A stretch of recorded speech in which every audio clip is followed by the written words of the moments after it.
Reduction. तो पहला step तो कार्बोक्सिलेशन, दूसरा स्टेप होता है रिडक्शन। हमारा 3-फॉस्फोग्लिसरिक एसिड जब रिड्यूस होगा तो यहाँ पे बनता है बच्चा लोग 3-फॉस्फो। समझ गए? आगे चले, सारे के सारे पॉइंट्स हम इंक्लूड कर रहे हैं। कोई भी ऐसा पॉइंट नहीं जो आपके पीवाईक्यू में पूछा गया हो या जो हमारा इंपॉर्टेंट पॉइंट हो, ऐसा कोई भी पॉइंट हम मिस नहीं करेंगे। पूरे लॉजिक के साथ सारा का सारा याद करेंगे। हेलो बच्चा लोग, कैसे हो आप? आज अपना पहला दिन है कंपैरेटिव चार्ट्स का, और आज की क्लास में हम फोटोसिंथेसिस चैप्टर कंप्लीट करने वाले हैं। अब फोटोसिंथेसिस में बहुत सारे क्वेश्चन पूछे जाते हैं, लाइट रिएक्शन और डार्क रिएक्शन। तो हम पहला कंपैरेटिव चार्ट बनाएंगे, light reaction versus dark reaction. और हमारे सबसे ज़्यादा इम्पॉर्टेंट टॉपिक क्या है? C3 साइकिल और C4 साइकिल। और C3 C4 साइकिल का कंपैरेटिव चार्ट बनाने से पहले हम C3 C4 साइकिल को डिटेल में समझेंगे। पहले हम कंसेप्ट समझेंगे, और कंसेप्ट समझने के बाद हम पूरा एक कंपैरेटिव चार्ट बनाएंगे हम सब साथ में। ठीक है, तो आज की क्लास शुरू करते हैं। आज हम शुरू करने वाले हैं फोटोसिंथेसिस के सबसे पहले लाइट रिएक्शन और डार्क रिएक्शन। याद करना है पर समझकर, जो मैं लाइन लिखूं उसको समझकर याद करें। ठीक है, अब देखो लाइट रिएक्शन में जो लाइट नाम आया वो किस लिए आया? क्योंकि it is directly dependent on light, directly dependent on light।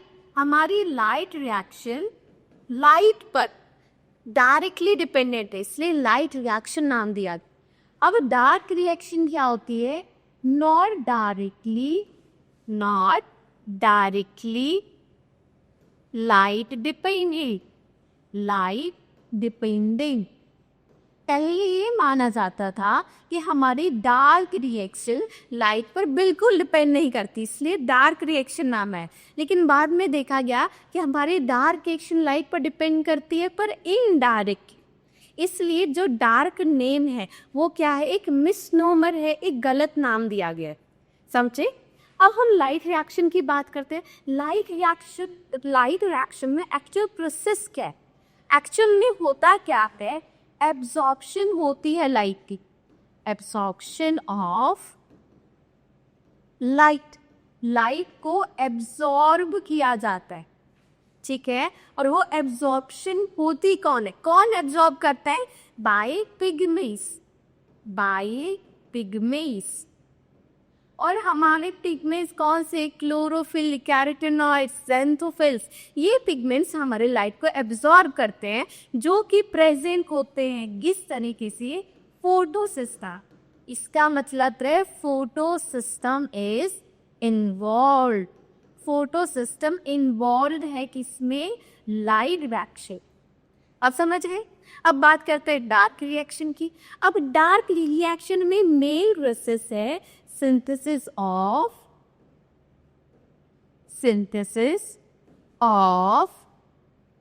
glucose। और ये जो सिंथेसिस हो रही है ग्लूकोज की, ये कैसे होती है? यहाँ पे रिक्वायर्ड रहती है CO2 को फिक्स किया जाता है, और यहाँ पे एनर्जी की ज़रूरत पड़ती। ये है बच्चा लोग हमारी डार्क रिएक्शन। अब डार्क रिएक्शन में सिंथेसिस हो रही है ना ग्लूकोज की, इसलिए इसको बायोसिंथेटिक फेज भी कहा जाता है ना। समझ गए? अब दोबारा लाइट रिएक्शन की बात करते हैं कि लाइट रिएक्शन में साइट क्या कि हमारी प्रोसेस कौन सी जगह पर हो रही है। तो लाइट रिएक्शन होती है हाइलेकॉइड मेम्ब्रेन में। कहाँ पे बच्चा लोग? Thylakoid membrane. तो हमारे क्लोरोप्लास्ट में जो सैक लाइक थाइलेकॉइड प्रेजेंट होते हैं, वहाँ पे मेम्ब्रेन में हमारी लाइट रिएक्शन हो रही है। वहीं पे फोटो सिस्टम प्रेजेंट है जो लाइट को एब्जॉर्ब करते। डार्क रिएक्शन कहाँ पे होती है? Stoma of chloroplast. क्लोरोप्लास्ट में जो सेमी फ्लूइड सब्सटेंस प्रेजेंट, जिसको नाम दिया जाता है स्ट्रोमा। वहाँ पे एंजाइमेटिकली ग्लूकोज की सिंथेसिस हो रही है, जिसको हम डार्क रिएक्शन कहते हैं। इतना समझिए। अब लाइट रिएक्शन का पर्पस क्या है? लाइट रिएक्शन में energy is produced, energy is produced. Energy कैसे प्रोड्यूस होगी? एक्चुअल में तो जो लाइट एनर्जी है उससे हम केमिकल एनर्जी बनाते हैं। तो लाइट रिएक्शन को कन्वर्ट करके हम क्या बनाते हैं? ATP and NADPH। NADPH हम क्या कह रहे हैं? हमारी केमिकल एनर्जी प्रोड्यूस हो रही है। जबकि डार्क रिएक्शन में इसी केमिकल एनर्जी को, एनर्जी क्या? हमारी ATP एंड NADPH, इसी को क्या किया जाता है? कंज्यूम किया जाता है। इज कंज्यूम, और इसको यूटिलाइज करके, कंज्यूम करके ग्लूकोज बनाया जाता है। समझ गए? अब लाइट रिएक्शन में एक बहुत इंपॉर्टेंट प्रोसेस होती है जिसको कहा जाता है फोटोलिसिस।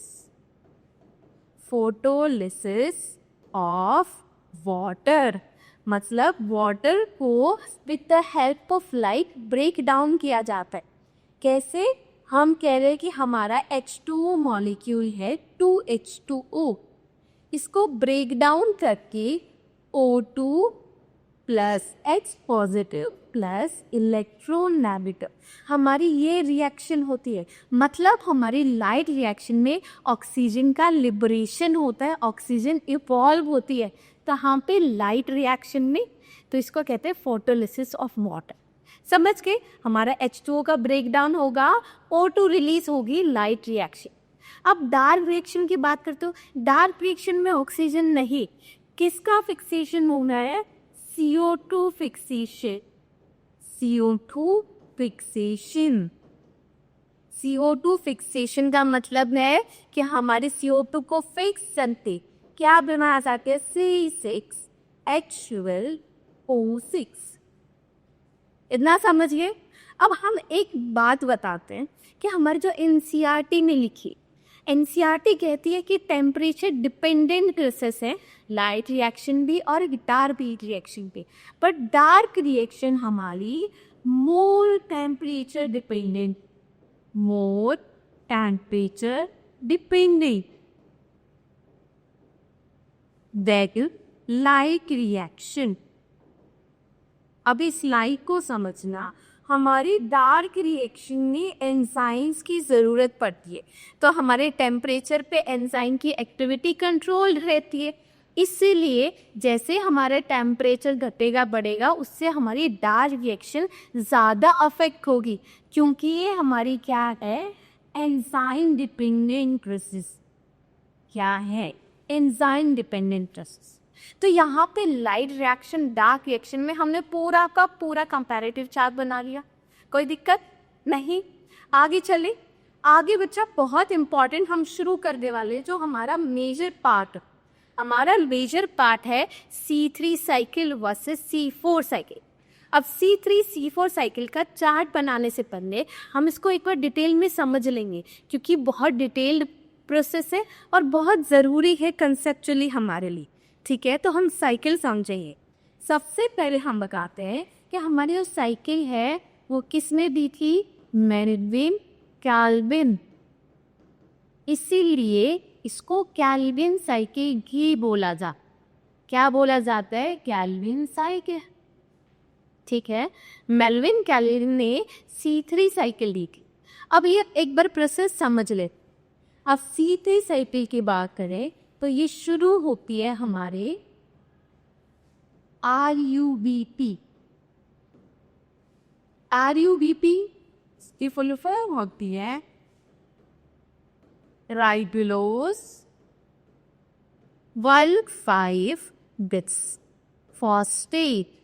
राइबोलोज 1,5 बिस्फॉस्फेट, ये हमारा एक कंपाउंड है जो कि 5 कार्बन का बना हुआ है। कितने का? ये का 5 कार्बन का।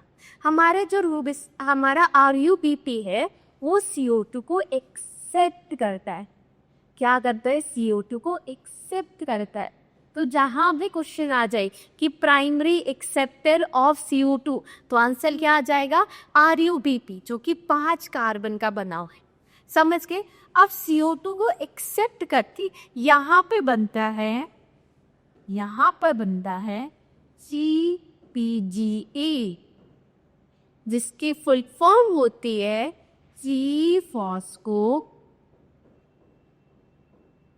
Phosphoglyceric acid, glyceric acid.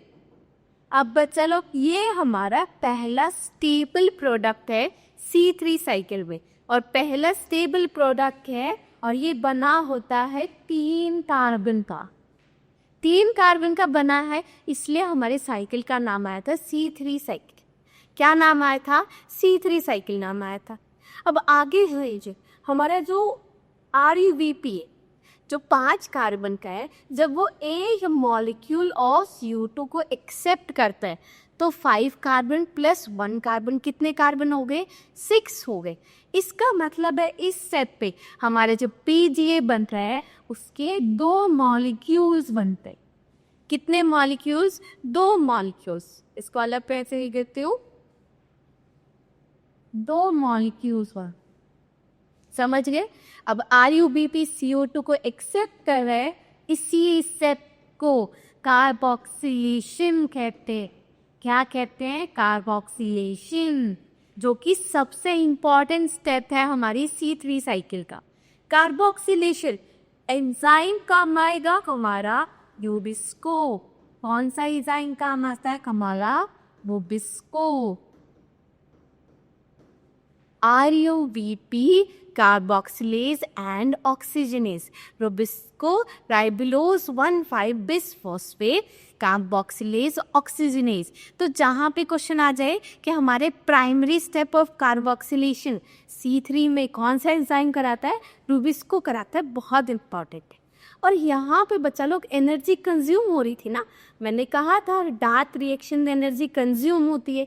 वो एनर्जी कंज्यूम कहाँ होती है, इसी सेल पे। यहाँ पे एक कार्बन डाइऑक्साइड को फिक्स करने के लिए 2 ATP प्लस 2 NADPH की रिक्वायरमेंट की, 2 ATP और 2 NADPH की रिक्वायरमेंट की थी। समझ गए। आगे चले, हम समझो आगे हमारा जो 3-फॉस्फोग्लिसरिक एसिड है, अगले स्टेप में हमारी प्रोसेस होती है जिसको कहा जाता है रिडक्शन। क्या जब कहा जाता है, रिडक्शन। तो पहला स्टेप तो कार्बोक्सिलेशन, दूसरा स्टेप होता है रिडक्शन। हमारा 3-फॉस्फोग्लिसरिक एसिड जब रिड्यूस होगा तो यहाँ पे बनता है बच्चा लोग 3-फॉस्फोग्लिसरॉल्डिहाइड, ग्लिसरॉल्डिहाइड, जिसको शॉर्ट में 3PGAL लिखा जाता है। तो हमारा क्या हुआ, 3-फॉस्फोग्लिसरॉल्डिहाइड। ओके, अब समझो आप, यहाँ पे अगर 2 मॉलिक्यूल 3-फॉस्फोग्लिसरिक एसिड के रिड्यूस हुए तो कितने बने ग्लिसरॉल्डिहाइड के, 2 ही तो मॉलिक्यूल बने। ये 3 कार्बन का मॉलिक्यूल है, हमारा ग्लिसरॉल्डिहाइड भी 3 कार्बन का मॉलिक्यूल। तो इस स्टेप पे 3 carbon molecule 2 present, 2 molecule present है 3 कार्बन। ठीक है, तो टोटल स्टेप यहाँ पे टोटल कार्बन कितने हो गए, 2 × 3। यहाँ पे 6 कार्बन प्रेजेंट है ना, कितने, 6 7। ये 6 कार्बन में से एक कार्बन यूज हो जाता है किसके लिए, ग्लूकोज बनाने की। तो देखो ग्लूकोज की सिंथेसिस हो रही है हमारी डार्क रिएक्शन बायोसिंथेटिक फेज में। अब 6 कार्बन में से एक कार्बन तो ग्लूकोज बनाने के लिए यूज हो गया, बाकी 5 का हुआ क्या, बाकी के 5 जो हमारे कार्बन हैं वो वापस क्या बना लेते हैं, RUBP। और इस स्टेप को कहा जाता है रीजनरेशन। क्या कहा जाता है, रीजनरेशन कहा जाता है, रीजनरेशन। समझ गए। और इस स्टेप पे हमारा एक एटीपी यूज होता है, 1 एटीपी इज रिक्वायर्ड। अब बताइए, यही थी आपकी C3 साइकिल। दोबारा एक बार रिवाइज कर लेते हैं।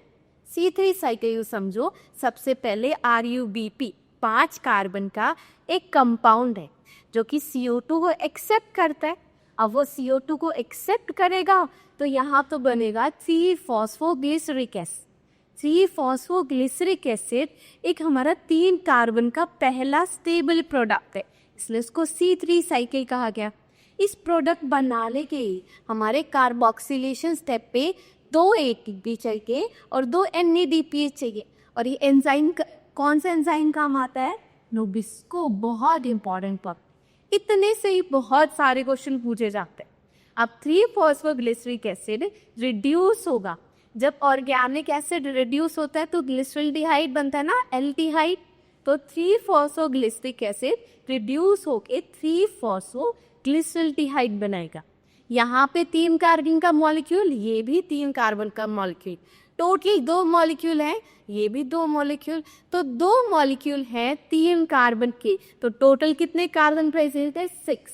अब 6 कार्बन में से एक कार्बन तो ग्लूकोज बनाने के लिए यूज हो जाएगा, बाकी के जो 5 कार्बन हैं वो वापस से ये 5 कार्बन मॉलिक्यूल बना देंगे RuPp। और यहाँ पे एक ATP यूज हो जाता है और स्टेप को कहा जाता है रीजनरेशन। अब बताइए, सारा समझ आ गया? तो C3 साइकिल बच्चे सारे के सारे प्लांट्स में होती, ये हमारी है प्रोसेस। अब आगे हम बात करेंगे C4 साइकिल। अभी के लिए एक पॉइंट में लिख पा रही हूँ कि हमारी जो C3 साइकिल में रुबिस्को काम आ रहा है, ये जो रुबिस्को है ये रिस्पॉन्सिबल है फोटो रेस्पिरेशन की, इसके लिए रिस्पॉन्सिबल है फोटो रेस्पिरेशन। फोटो रेस्पिरेशन हमारी एक वेस्टफुल प्रोसेस है। फोटो रेस्पिरेशन हमारी एक वेस्टफुल प्रोसेस है। अब वेस्टफुल क्यों कहते हैं हम इसे? क्योंकि ना तो हमारा कार्बन फिक्स हो रहा है और ना ही एटीपी का प्रोडक्शन हो रहा है, तो इसलिए हम कहते हैं फोटो रेस्पिरेशन हमारी वेस्टफुल प्रोसेस है। क्या है? Wasteful process. अब बच्चा ध्यान से समझो, फोटो रेस्पिरेशन क्यों होती है? क्योंकि हमारा जो रुबिस्को एंजाइम है वो उसकी फुल फॉर्म मैंने क्या बताई थी? राइबोलोज 1,5-बिसफॉस्फेट कार्बोक्सिलेज एंड ऑक्सीजनेज। तो ये जो ऑक्सीजनेज एक्टिविटी है हमारे रुबिस्को की, इसकी वजह से हमारी फोटो रेस्पिरेशन प्रोसेस होती है, जहां पे कार्बन फिक्सेशन क्या हो जाता है? लेस। हमारा कार्बन फिक्सेशन लेस हुआ, हमारी क्या हुई? एटीपी का प्रोडक्शन भी नहीं और फिक्स कार्बन भी लॉस हो गया, इसीलिए इसकी वजह से C3 साइकिल की एफिशिएंसी कम हो जाती। इतना समझ गए? अब हमारी अगली साइकिल है C4 साइकिल। चलो अगली साइकिल पे चलते हैं, हमारी C4 साइकिल। C4 साइकिल को हम हैच एंड स्लेक पाथवे भी कहते हैं। हम कहते हैं हैच एंड स्लेक पाथवे, क्योंकि इन साइंटिस्ट ने दिया था स्लेक पाथ। ओके, अब ध्यान से समझो, हमारी C4 साइकिल कौन से प्लांट्स में होती है? C4 प्लांट्स में हमारी C4 साइकिल काम कर रही है। लेकिन C4 प्लांट्स की अगर तुम एनाटॉमी देखने जाओगे तो वहां पे प्रेजेंट होती है क्रैन्स एनाटॉमी। क्या प्रेजेंट है? क्रैन्स एनाटॉमी। अब ये क्रैन्स एनाटॉमी क्या हुई? क्रैन्स एनाटॉमी का मतलब, क्रैन्स वर्ड का मतलब होता है रैट, मतलब जैसे हमारे गार्लिन प्रेजेंट होता है। जैसे कि अगर मैं स्ट्रक्चर बनाऊं तो सेंटर में हमारे वस्कुलर बंडल प्रेजेंट है और इसके अराउंड प्रेजेंट होती हैं बंडल शीथ सेल, इस तरीके से कंसेंट्रिकली। तो हमारी बंडल शीथ एक गार्लिन की तरह, एक रैट की तरह प्रेजेंट है, इसलिए बोला जाता है कि C4 प्लांट्स में क्रैन्स एनाटॉमी प्रेजेंट है। अब C4 साइकिल एक बार देख लेते हैं। अब C4 साइकिल हमारे 2 सेल्स में होती है, मतलब 2 cells are involve in C4 cycle. ठीक है, 2 सेल इन्वॉल्व रहते हैं बच्चा लोग इस तरीके से। ये है हमारे मेसोफिल सेल। क्या है? Mesophyll cell. और ये है हमारी bundle sheath cell, bundle sheath cell. समझ गए? अब देखते हैं कि प्रोसेस क्या होगी। अब समझो कि हमारी मेसोफिल सेल में हमारी CO2 एंटर करती है, CO2 एंटर करती है और आयनिक फॉर्म में HCO3। अब ये HCO3, ये CO2 को एक्सेप्ट कौन करता है? CO2 को एक्सेप्ट करता है PEP, फॉस्फोइनॉल पायरुवेट। कौन एक्सेप्ट कर रहा है? Phosphoenol pyruvate. ये पायरुवेट या पायरुविक एसिड, ये हमारा एक 3 कार्बन का ऑर्गेनिक एसिड है, फॉस्फोइनॉल पायरुविक एसिड। अब ये फॉस्फोइनॉल पायरुविक एसिड 3 कार्बन का मॉलिक्यूल जब एक कार्बन और एक्सेप्ट कर रहा है तो यहाँ पे फॉर्मेशन होती है हमारे C4 एसिड की। किसकी? C4 acid. और इस C4 एसिड का नाम है ऑक्सैलो एसिटिक एसिड। क्या नाम है? Oxalo acetic acid. C4 acid, हमारा ध्यान दो, हमारा जो पहला स्टेबल बना है, स्टेबल प्रोडक्ट बना है, वो एक 4 कार्बन का मॉलिक्यूल है, इसलिए नाम आया था C4 साइकिल।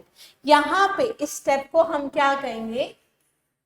कार्बोक्सिलेशन, क्योंकि कार्बन फिक्स हो रहा है तो हम क्या कहेंगे? कार्बोक्सिलेशन। बट इंपॉर्टेंट पॉइंट है कि अगर C3 में बात करें, C3 में कार्बोक्सिलेशन कौन करा रहा था? रुबिस्को। और यहाँ पे हमारी कार्बोक्सिलेशन प्रोसेस कौन कराएगा? पेपकेज। कौन सा एंजाइम कराएगा? पेपकेज, हमारा फॉस्फोइनॉल पायरुवेट कार्बोक्सिलेज। इसलिए क्या नाम दिया जाता है? पेपकेज नाम दिया जाता है। अब ये जो C4 एसिड है ये एंटर करता है हमारी बंडल शीट सेल्स में, और ये एंटर किसके द्वारा करता है? Plasmodesmata connection. किसके द्वारा? Plasmodesmata, plasmodesmata. समझ गए? अब C4 एसिड कहाँ पे आ गया? हमारी बंडल शीट सेल्स में आ गया। ध्यान रखना, bundle sheath cell thick walled होती है, ठीक है। अब C4 एसिड में प्रोसेस होगी डीकार्बोक्सिलेशन और बनाएगा C3 एसिड। C3 एसिड बनेगा पायरुविक एसिड। अब हमारे यहाँ पे जो प्रोसेस हो रही है, यहाँ पे अगर हम बात दें तो हमारा डीकार्बोक्सिलेशन हो रहा है। कौन सी प्रोसेस, कौन सी रिएक्शन? डीकार्बोक्सिलेशन, क्योंकि C4 ने एक CO2 को रिलीज कर दिया, एक CO2 हमारी रिलीज हुई है, इसलिए डीकार्बोक्सिलेशन। अब ये CO2 का होगा क्या? अब ये हमारी क्या है? थिक वॉल्ड है ना, तो CO2 बाहर तो जा नहीं सकती, ना ही बाहर से कोई CO2 या O2 आ सकती है सेल में। अब ये CO2 एंटर कर जाती है कौन सी साइकिल में? C3 साइकिल में। कौन सी साइकिल में? C3 साइकिल में एंटर कर जाती है। कहाँ पे? बंडल शीट सेल्स में। तो ध्यान देना कि अगर आपसे क्वेश्चन पूछे C3 प्लांट्स में C3 साइकिल कहाँ हो रही है? मेसोफिल सेल में हो रही है, और C4 प्लांट्स में C3 साइकिल कहाँ पे हो रही है? बंडल शीट सेल्स में। यही डिफरेंस है। अब आगे देखो, ये जो C3 एसिड बना है ये वापस से ट्रांसपोर्ट हो जाता है कहाँ पे? मेसोफिल सेल में। समझे? C3 acid. अब जो C3 एसिड है वो बनाता है फॉस्फोइनॉल पायरुवेट, और इस स्टेप को कहा जाता है रीजनरेशन। स्टेप को कहा जाता है रीजनरेशन। और इस टाइम पे 2 ATP की रिक्वायरमेंट है। किसकी रिक्वायरमेंट है? 2 ATP।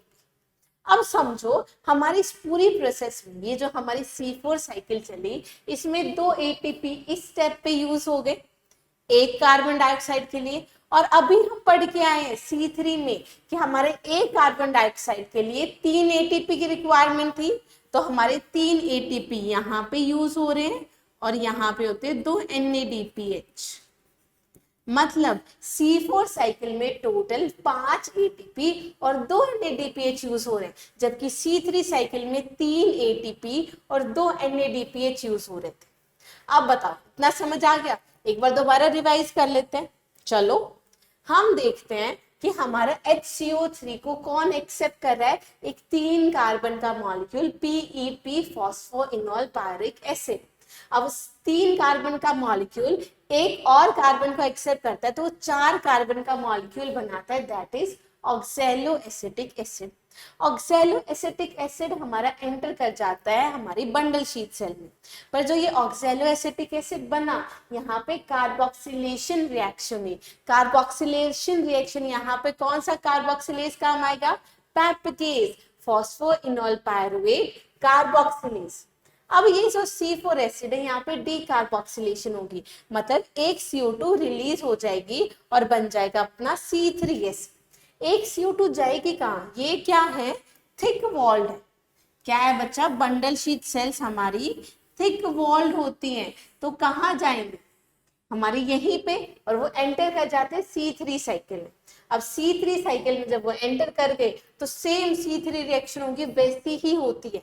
अब ये जो C3 एसिड बना था ये वापस मेसोफिल सेल में जाता है और C3 एसिड रीजनरेट करता है फॉस्फोइनोल पायरुविक एसिड को, और यहाँ पे 2 एडिशनल ATP यूज होते हैं। तो ये थी आपकी C4 साइकिल। अब C4 साइकिल में यहाँ पे लिखना photo respiration is absent. Photo respiration क्या होती है, एब्सेंट। एब्सेंट या हम लिख सकते हैं मिनिमम, या लिख सकते हैं एब्सेंट। अब ऐसा हमने क्यों बोला, क्योंकि जो पहला कार्बोक्सिलेज जो मेन फिक्सेशन कर रहा है उसके पास ऑक्सीजनेज एक्टिविटी ही नहीं है, बिल्कुल, इसलिए हमारी फोटो रेस्पिरेशन होगी ही नहीं। तो ये बच्चों हमारी C4 साइकिल, C3 साइकिल भी समझ ली, C4 साइकिल समझ ली। अब हम करेंगे दोनों में डिफरेंस। चलो अब आगे करते हैं C3 और C4 साइकिल में डिफरेंस। ये है C3 साइकिल और यहाँ पे है C4 साइकिल, ठीक है, C3 साइकिल और हमारी C4 साइकिल, समझ गए। चलो शुरू करते हैं। C3 साइकिल कौन से साइंटिस्ट ने दी थी, कैल्विन ने, इसलिए क्या कहा जाता है, कैल्विन साइकिल कहा जाता है।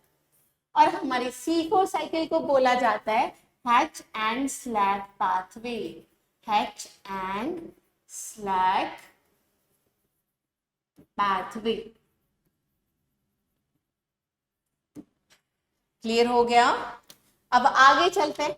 हमारी जो C3 साइकिल है, C3 साइकिल की अगर मैं बात करूं, C3 साइकिल एक ऐसी साइकिल है जो सारे के सारे प्लांट्स में होती है, मतलब C3 cycle occurs in all plants, occurs in all plants.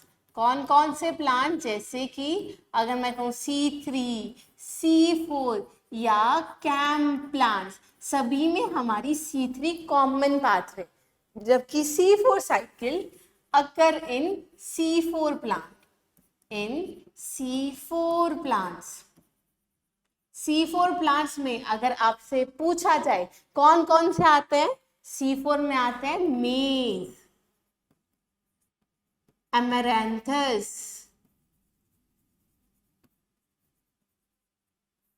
Sugar cane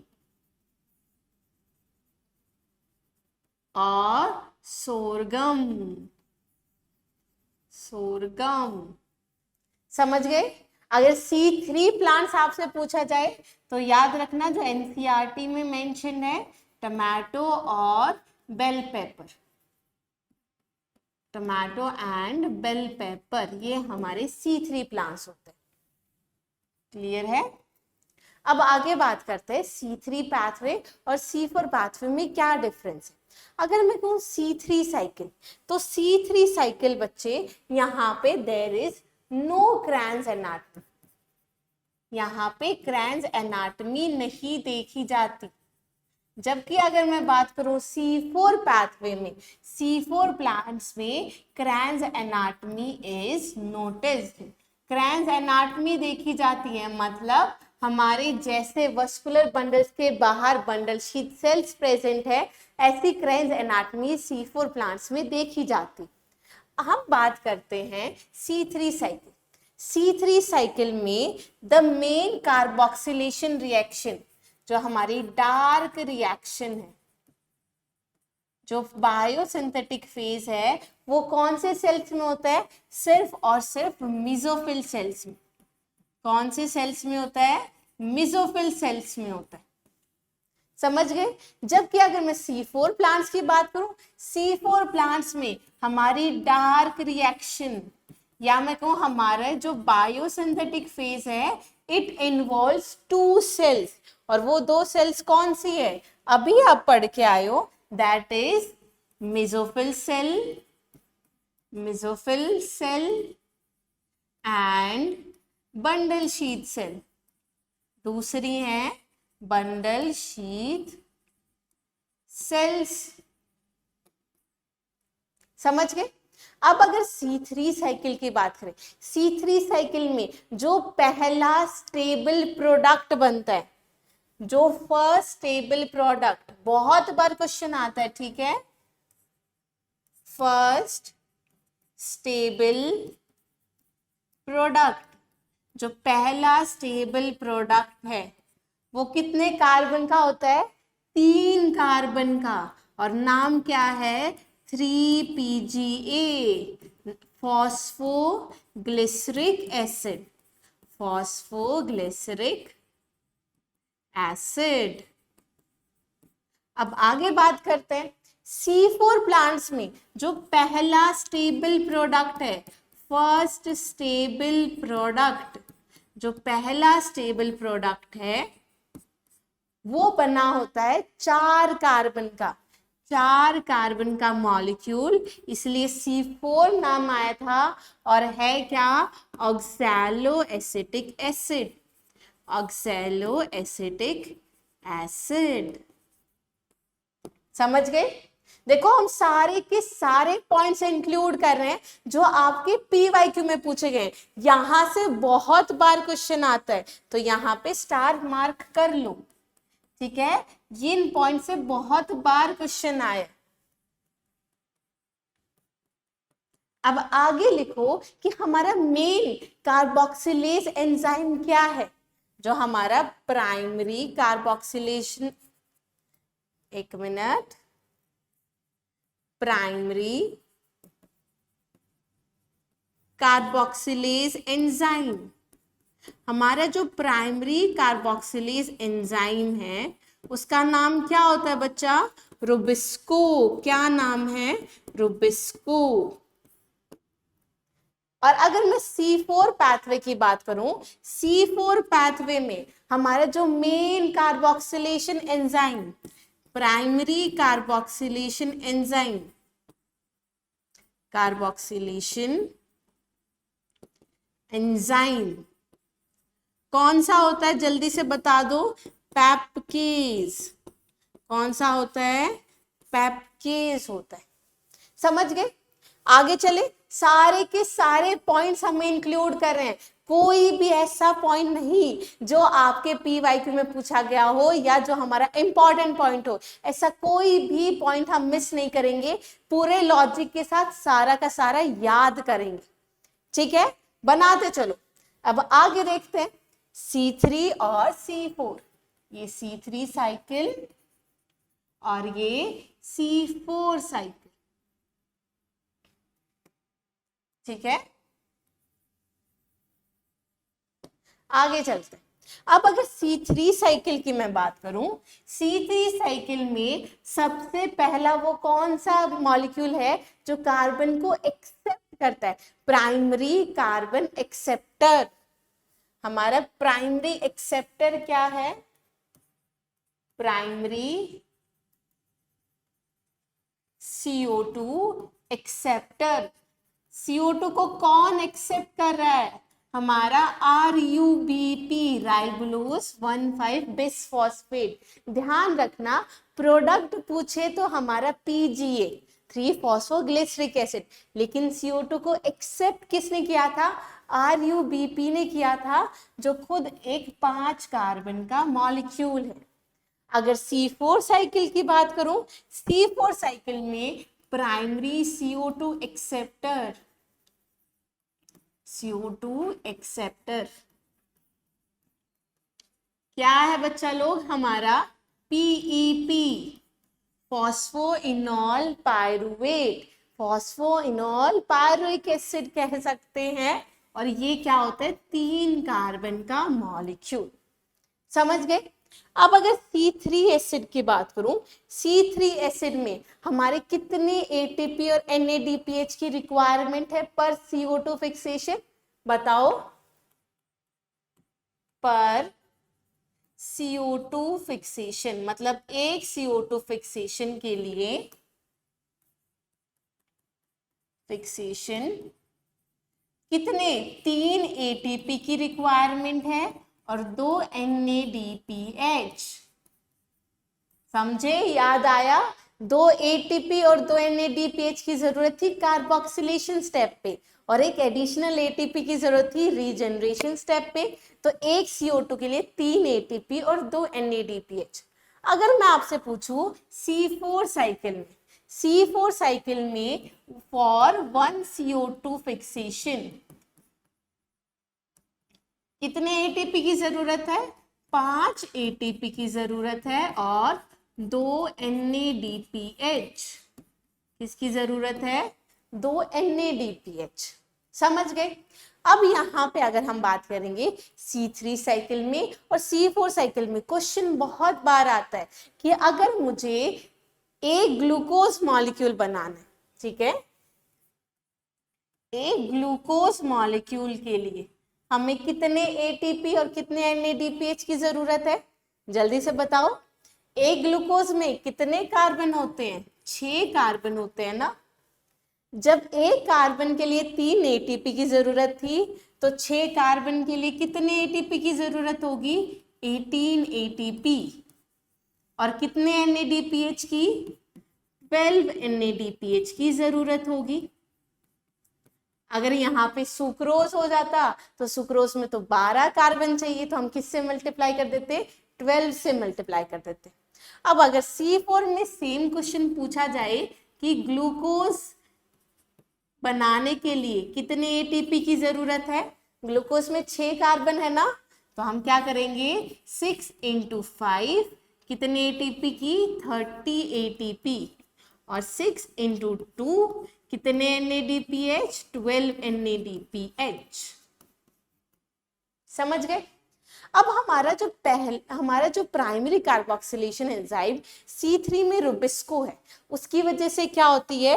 photo respiration. हमारे C3 प्लांट्स में फोटो रेस्पिरेशन होती है। फोटो रेस्पिरेशन क्या है? प्रेजेंट। और जिसकी वजह से जो C3 साइकिल है उसकी एफिशिएंसी क्या होती है? Less efficiency.